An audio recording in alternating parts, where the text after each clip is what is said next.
I'm in Paris. Don't wait. I just stared at my phone, frozen. The words looked harmless, almost casual, but the weight behind them hit hard. For months, things between us had been fading. Cold dinners, strained silence, her constant scrolling while I pretended not to care. But this text wasn't just distance, it was a decision. I didn't answer right away. Instead, I sat on the edge of our bed, thinking about the last 6 years. The apartment we built together, our weekend routines, the inside jokes, the future we used to dream about. All of it suddenly felt like glass, fragile, one touch away from shattering. Julia had always been the spontaneous one. She could pack a bag in 5 minutes and vanish for the weekend. But this time it was different. Paris. Alone. No warning, no goodbye. I thought back to our last argument. Something small, groceries, I think. I snapped at her, she snapped back, and suddenly small words became deep cuts. After that, she pulled away more and more, saying she needed space, saying she needed her own life. And now this. I picked up my phone and typed my reply slowly. I won't. Divorce is waiting. I hit send before doubt could creep in. It wasn't anger driving me anymore, it was clarity. I had spent too long trying to fix something already broken. The truth was here whether I was ready or not. That night I walked through our apartment, brushing my hands across the pieces of our life. Photos, letters, souvenirs from trips long past. Each one felt like a relic from a love that had died long before Paris became her escape. But I didn't feel bitterness. Not yet. Just calm determination. By the time her plane landed, I'd already spoken to our lawyer. The papers were signed and ready. She didn't know it yet, and I preferred it that way. Let her think she could come home and slip back into the old routine, unaware that the story had already changed. That night I couldn't sleep. I kept picturing the airport. The crowds, the noise, Julia walking through them, completely unaware that every step brought her closer to the moment everything would end. The next morning, the city felt strangely quiet. I went through the motions, coffee, shower, checking the mail, but my mind was elsewhere. Each buzz of my phone made my heart jolt, expecting a message from her. None came. I didn't need one.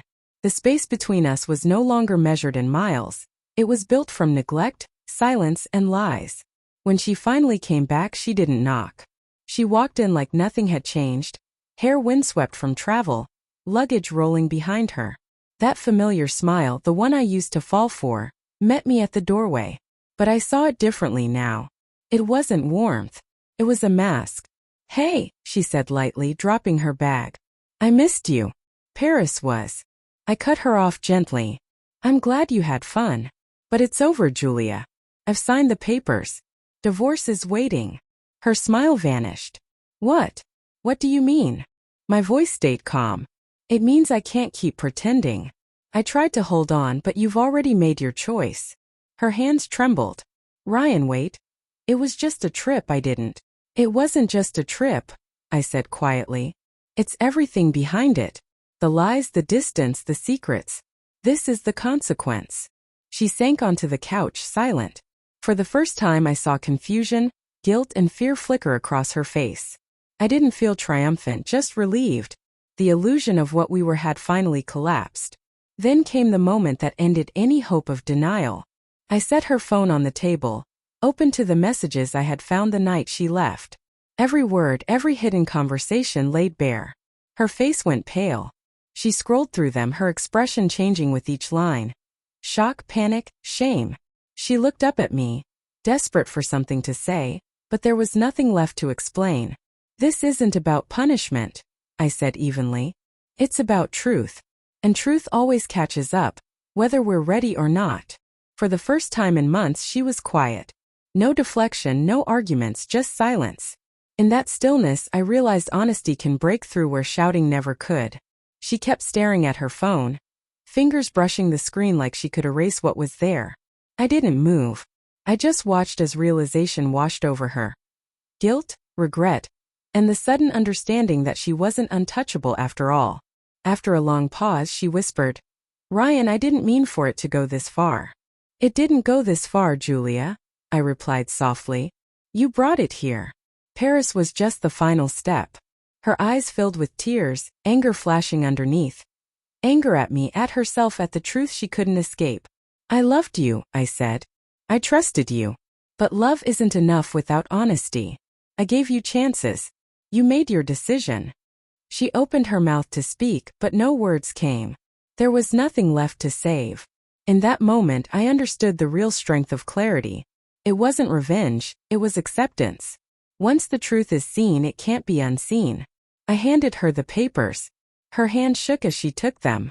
For the first time, she looked small, like someone finally realizing the cost of her choices. Sign them, I said quietly. Or don't. The truth doesn't change. She stared at the floor motionless, then finally picked up the pen. Her hand trembled as she signed. No yelling. No chaos. Just quiet finality. When she left, the apartment felt lighter. The air clearer. I sat on the couch looking toward the window, where Paris was now just a symbol of choices made and consequences faced. I didn't feel joy. Just peace. The trip she thought would set her free had only revealed the truth, and truth always arrives quietly, but with finality. When Julia sent that message, she believed she controlled the story. But the story had changed long before her flight home.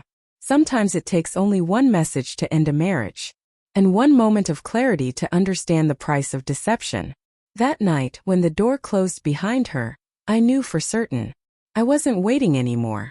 I was free.